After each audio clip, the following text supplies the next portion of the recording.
But let me first kick off with acknowledging Thomas Alexander, who is a beast. He is one of the best guys we have ever hired.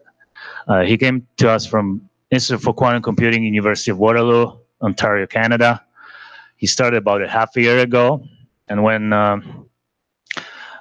he works very closely with Katie's team, and when Jay, who is our global quantum lead, the guy who invented the transmon qubit, Jay Gambetta,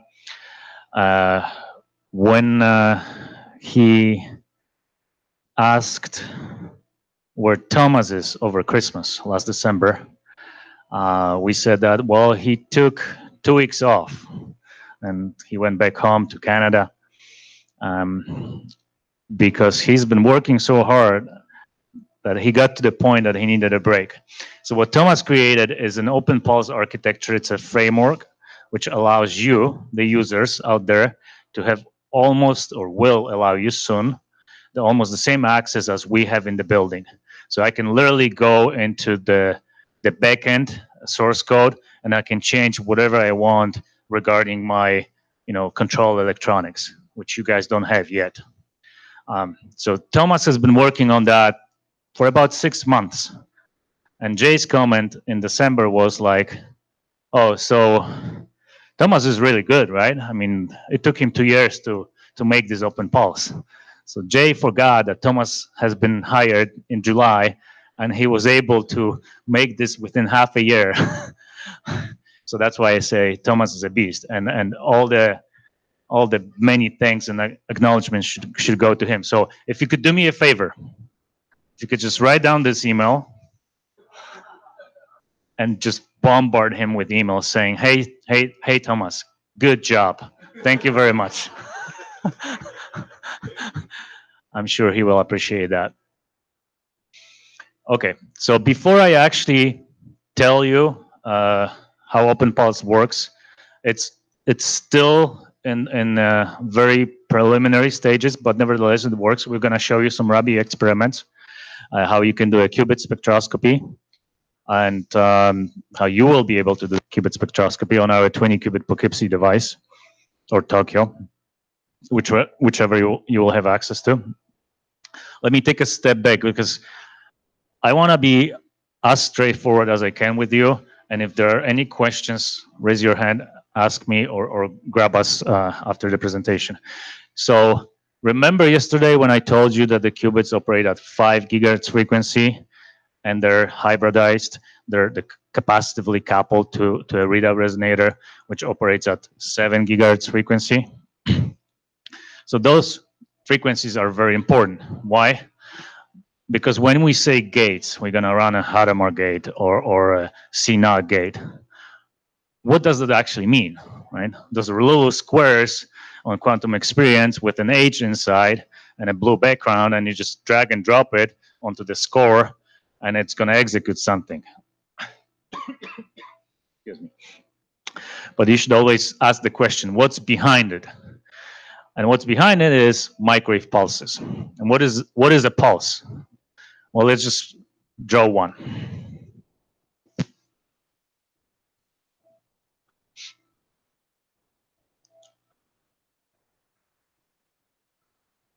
If this is time in nanoseconds, then that would be a square pulse, right?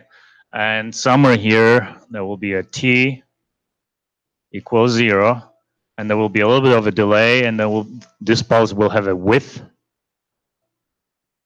and it will have an amplitude. So on this axis, you can think of it in terms of voltage or dBMs,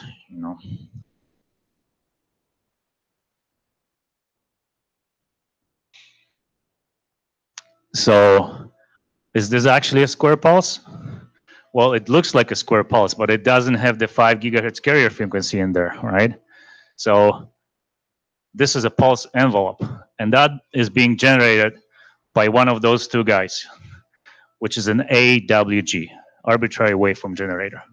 So that device can output whatever shape of a pulse you wish, right? Let's for the purpose of this discussion, let's just deal with square pulses for now. Most of the gates you're going to be using are Gaussian pulses, simply due to the fact that we want to have a very narrow band pulses. So if you take a Gaussian pulse in time domain and you Fourier transform it to a frequency domain, that's just a delta function, a Lorentzian pulse. But for now, let's just operate in square pulses. It's simple. So now we're still missing the carrier frequency.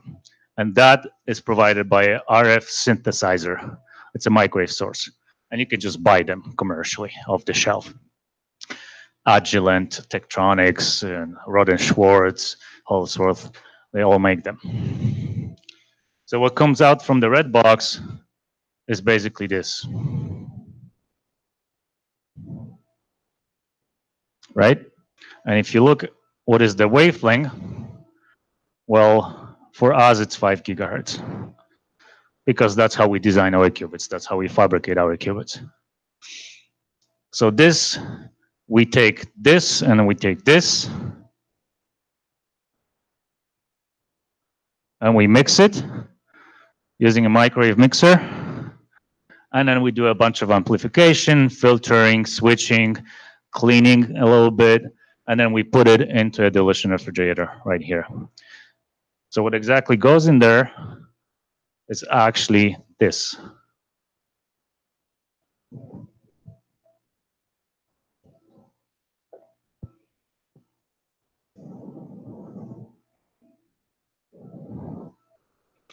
And that's your square microwave pulse at 5 gigahertz frequency.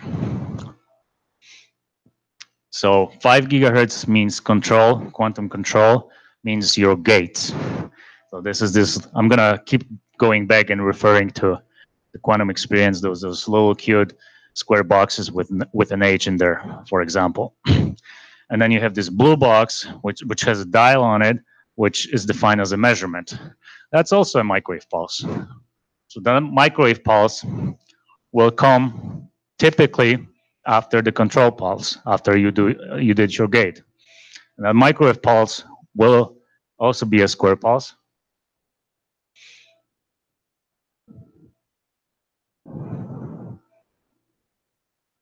But much longer. And this one is at 7 gigahertz frequency. So this is 7 gigahertz. This is 5 gigahertz. And there is a little bit of a delay between those two pulses. It's on average about 100 nanoseconds, not a lot. So let me just erase this. So this comes from this arm. This measurement pulse comes from this arm. 7 gigahertz shape combined again into the cryostat. And what comes out? Well, it's just a signal. It's a voltage we measure. We amplify it twice inside the cryostat. As I was telling you yesterday, right after the qubit, we use quantum limited amplifiers, QLAs. In our case, those are JPCs, Josephson paramagnetic converters, or TUPAs, traveling waveguide paramagnetic amplifiers. And then we amplify it again at a little bit higher temperature, 4 Kelvin. And for that, we are using off-the-shelf commercial amplifiers, HEMTs, high electron mobility transistors. As we were talking about with other faculty members over lunch, Taiwan has a pretty substantial semiconductor industry here, and typical low temperature HEMTs are made from indium phosphide. And when it comes out, we amplify it the third time, and then we mix it, or we actually down convert it, because at the end of the day, what controls a quantum computer is a classical computer. And a classical computer, the off-the-shelf current digitizer cards, ADC cards, analog to digital converter, those do not operate at 7 gigahertz frequencies. That's simply too fast. So we have to down convert it. So what does that mean? That 7 gigahertz signal voltage, which comes out here, is being down converted with 6.9 gigahertz here. So that's just our LO, local oscillator. So 7, you mix it down with 6.9, what you get out here is 100 megahertz. And there is a lot of ADCs on the market which you can buy, which are able to detect 100 megahertz. A sound card in your computer would be one of them, for example. And we can amplify it, and we can display it, as Rudy was showing on a classical computer screen.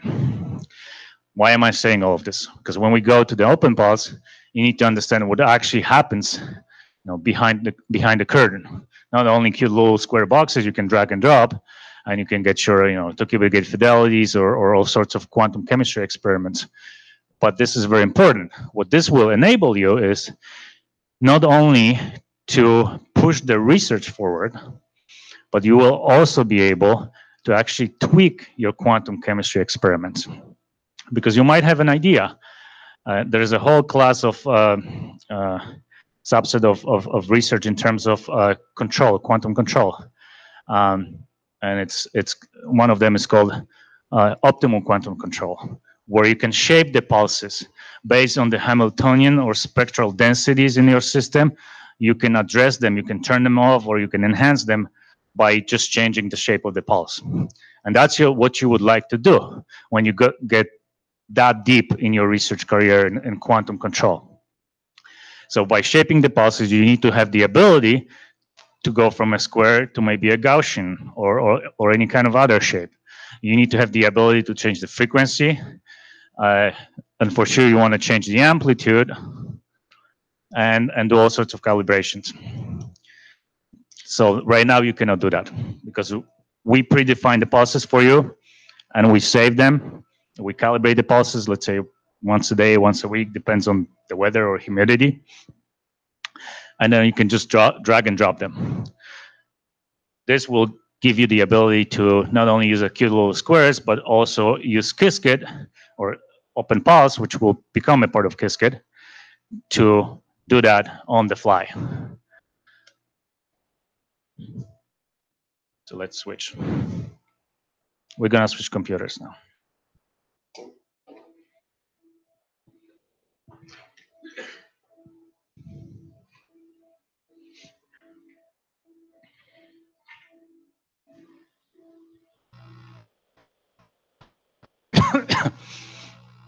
So we have a little Jupyter notebook for you, which Thomas and Donnie put together to basically demonstrate the fundamentals of OpenPulse. Let's just scroll down a little bit. So the usual, you have to load all the libraries, and then it actually starts. So let's just read through that. So this is basically what I told you. It's an open source framework, which will grant you a pulse level control. And it maybe not right now, but at some point, if you're really into it, will become extremely important. And I think you will have the ability to do that as a part of the Q network. Okay, let's just go down. So in this notebook, we'll show you some simple experiments, nothing fancy.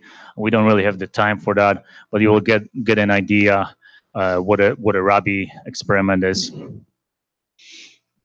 And it basically starts with, as always, you want to know on what backend you will be running your experiments, whether it's OpenPulse or any kind of experiment. So you run a standard load IBM Q backend command, which we can do for you. Well, actually, we did it, and it displays you all the available backends here. So you have the Tokyo device, which is a 20 qubit device. You have the Quantum Experience Melbourne device, which was supposed to be 16 qubits. It's currently only 14 qubits. And you have the Poughkeepsie device and the simulator. So Poughkeepsie is also another 20 qubit device. So today we'll run a demonstration on our 20 qubit Poughkeepsie device.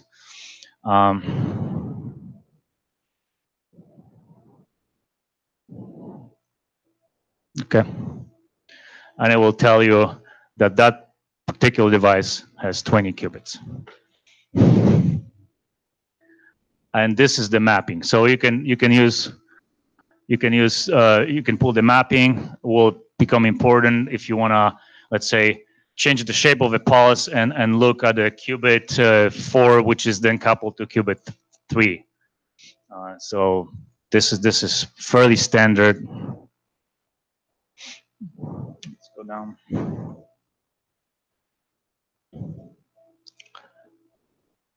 So then what you can do with this qubit underscore frequency underscore EST, you can basically, and you want to do that, you can pull the frequencies of all the qubits, right? The rule of thumb is if those numbers look close to 5, then those are the qubit frequencies. So you did the right thing. And you write down the ones which you're interested in, because later on in OpenPulse, right now, we have to configure it by hand still, manually. As time progresses, it will be done automatically, but the main configuration file for OpenPulse is still done by hand, by users. So you write down the frequency. Let's go down, and we can do the same for the measurement pulse. So if you run this measurement underscore frequency EST, it tells you the qubit, the readout pulse frequency. So this is this pulse here for all the 20 qubits, and then we can go down. So once you've gathered that information, then there will be a lot of documentation and description and manuals and instructions what OpenPulse can do and cannot do. And as we work on it, we'll update it. Currently, what we can do with OpenPulse, we can basically do a simple qubit measurements where we can tune or calibrate the strength of the pulses on single qubits. And this is basically the Hamiltonian, which tells you that. Go down. We can also do the cavity, the readout resonator calibration. So we have to calibrate the amplitude, the exact frequency, and maybe the width, because these can change over time, right? We design our qubits to be, let's say, at 5.127 gigahertz frequency, but when we cool them down, and let's say we cool them down too fast, and there's a hot spot in this piece of niobium, then maybe it's not 1.27 gigahertz frequency, but it's 1.256 gigahertz frequency. It might not matter at first if you want to measure T1 or T2, but if you want to do a high 2-qubit gate fidelity kind of quantum operations, then you want to know exactly at what frequency the qubit is. So as well as the readout cavity, readout resonator. What we do not have yet incorporated into the OpenPulse is the 2-qubit interaction. So currently with the OpenPulse, you cannot run any kind of a cross-resonant gate. So the CR gates are coming, and they're coming fast, because Thomas can only, he wants to sleep 4 hours a day. So so the main story behind the OpenPulse is this config file QOPS, which is basically down here. It starts here. So this section you have to do it by hand. So once you have identified the backend you want to run on it, you will have to give a unique ID for the experiments you will be running. So that's done here. It tells you the version of it. The type is basically for you. It will always be pulse. The other one is Quasm. So this is the original language we use, which we can access from our terminals inside the building. I don't think that will be enabled to you, so I wouldn't worry about that for now. Then you put a header, what kind of an OpenPulse experiments you want to run. Then you define the backend here, and then you have to configure by hand or run a quick Python wrap to pull the measurement frequencies. And these you got before by running the measurement LO frequency command. And you do the same for the qubit LO frequency command. So you put them in there for as many qubits as you want, up to 20. If it's a Poughkeepsie device, if you're interested in a particular pair of qubits, then you only put 2. And then you can define how many times, how many loops you want to run this experiment for. So if this Poughkeepsie device is the one which has quantum limited amplifiers, then that means that you will be able to run a single shot experiment, which means you run this sequence, qubit control, qubit readout, one time, you get an answer. It will be noisy, there will be some noise, but within the error bar, you're gonna get this answer. But let's say there's a day where the noise is substantial and the quantum limited amplifiers are not performing up as they used to for whatever reason, then you want to average, and that's basically the number of the repetition times. So you're going to run these experiments, let's say 500 times, which will only take a minute or so, and it will get a better statistically significant answer. What else was there?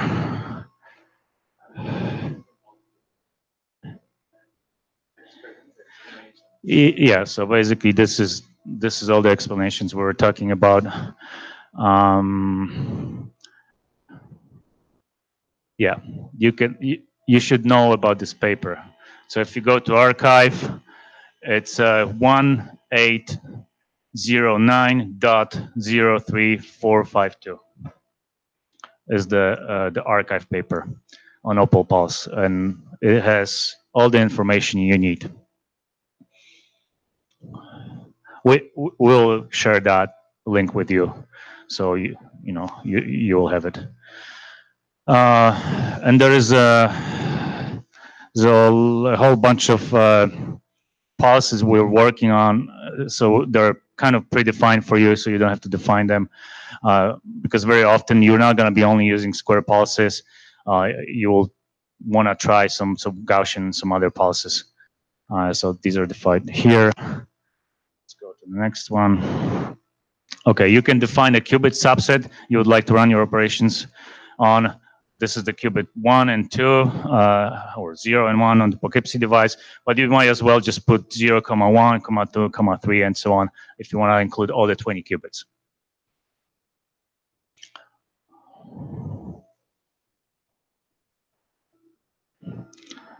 So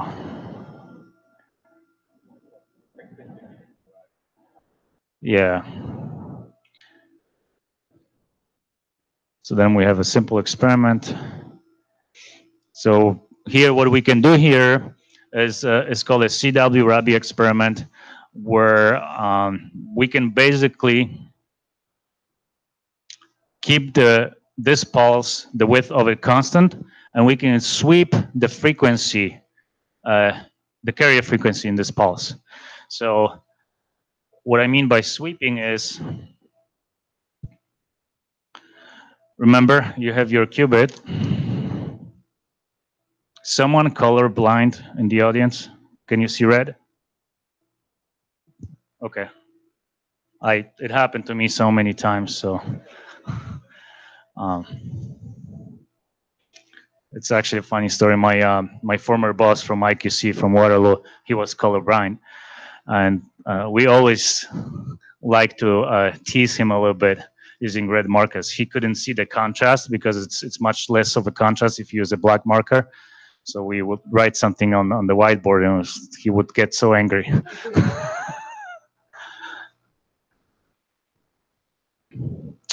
So this is your qubit, and let's say we designed it such that its frequency should be 5.123.4 gigahertz. Okay, and this is the design frequency from your microwave simulations. And when you cool it down, do you think it's going to be exactly that number?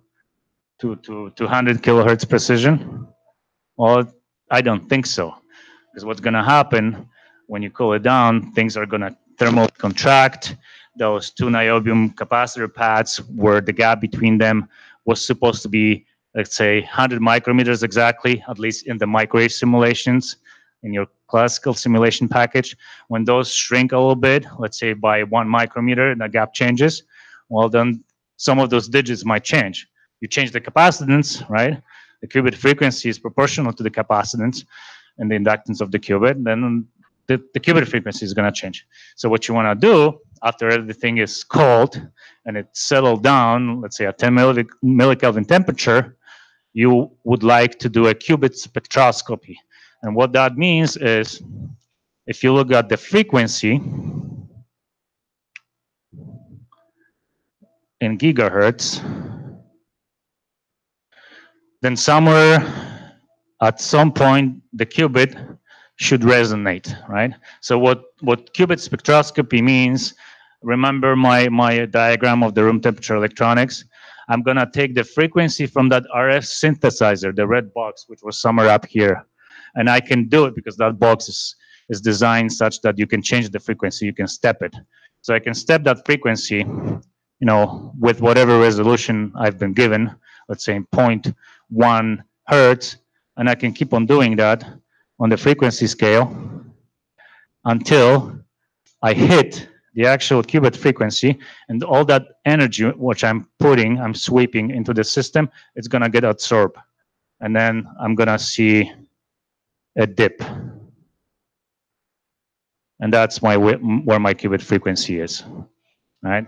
And I betcha it's gonna come out to be 5.1340, for example, because things moved upon cooling down. So this is what we call a CW-Rabi experiment. So we're still using one pulse, but we're just changing the carrier frequency within this pulse. That's what Rudy is going to show you how to run it. So again, if you look at the file, you can define the intervals between the frequency sweep here. Then you can define the number of shots. Samples, you can define the amplitude of the pulse, which is this one, how many samples, and so on. All of this is in this paper on arXiv, so we don't really have that much time to go over it. There we go. So after you run it, then what you see here, the projector has a low resolution, so you can't really see what's on the x-axis, but that's just frequency. That's basically what I just showed you here. So we were able to sweep the frequency, and somewhere where the qubit frequency ended up being after cooling down to 10 millikelvin, that energy absorption happened. And because we have beautiful Jupyter notebooks, we can also automatically fit that peak with a Lorentzian function, and it will give you the exact qubit frequency. So that's what OpenPulse can do for you. And you did not have that ability with quantum experience so far. And the next one,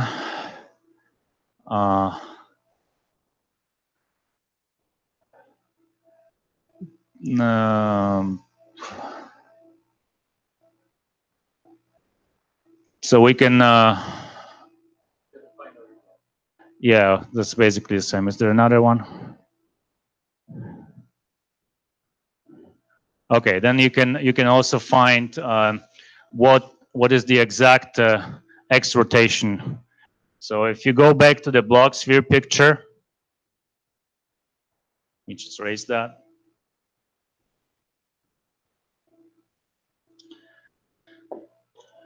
You want to be able to perform high fidelity quantum control experiments, right?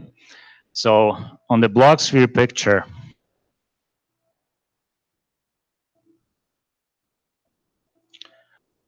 you had your, let's say, state 1 up here, and then state 0. Well, if 1 is up there, then let's say we cooled it down to 10 millikelvin. We start from the ground state, and you want to know what is the exact X rotation, let's say pi half pulse. What is pi half? Pi half is 90 degrees. So you wanna know exactly what should be either the time, the width of the pulse to get you from here 90 degrees down here to the XY plane, or you keep the width constant and you can change the amplitude. We'll have the same effect, right?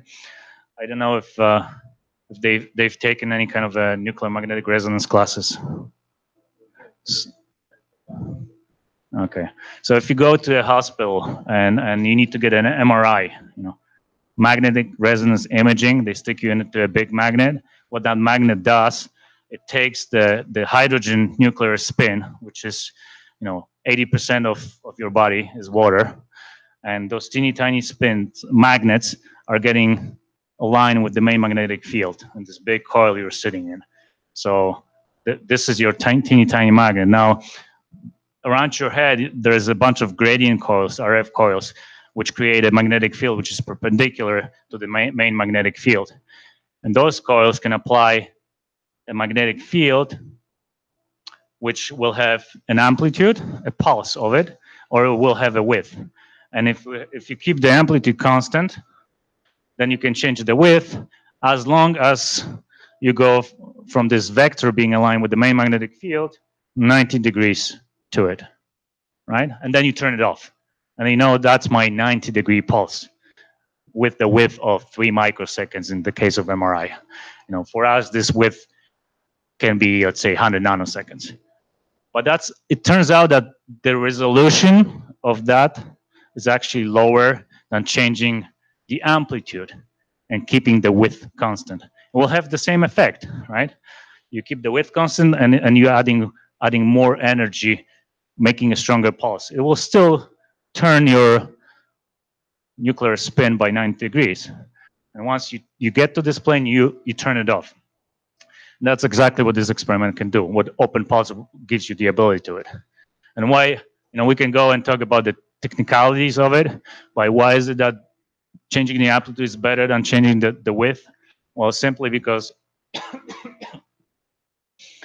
our other synthesizers, the DAC, the digital analog converter chips on it, they have like 14-bit resolution, so you can get fairly accurate voltage changes.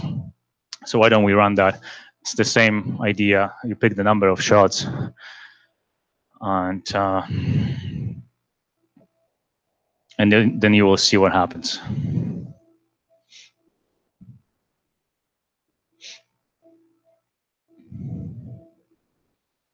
There you go. Can we make this bigger?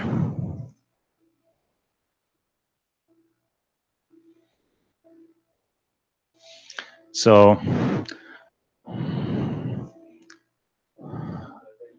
okay. Well, I know, I apologize, it's kind of hard to see, but what you see here is basically a sine. It goes up and down, up and down. Why? Because what this experiment does, you can set the width of the experiment for how long it lasts. And what it's gonna do is you start from 0. So let's say 0 is up here, If we normalize the scale, then this will be 1, which will correspond to 0. It's just arbitrary. You can define it however you want it. So you start from 0. So 0 is here. And then you start increasing. Then you start increasing the width of the pulse. So you go here, and then you get to this point. And then you go higher and higher and higher. So what you're going to be effectively doing, you're going to be going around in a circle. So you're going to be going through 0, 1. So 1 is down here. So 0, 1, 0, 1. And it will give you this Rabi oscillation. And because you have many cycles, then you can just take a fit function, which is the solid line here. You can fit it, and that will give you an exactly the 90 degrees rotation. And our electronics enables you to, if I draw the axes here, if this is y and this is x, then you can rotate it around y, or you can just rotate it around x, right? and those are your X poly rotations or Y poly rotations. So that's how it works, and that ability is already given to you in OpenPulse. And you can do 180 rotations and basically whatever width and angle you would like. And I think that's it, what we have for today in terms of the OpenPulse. Thank you.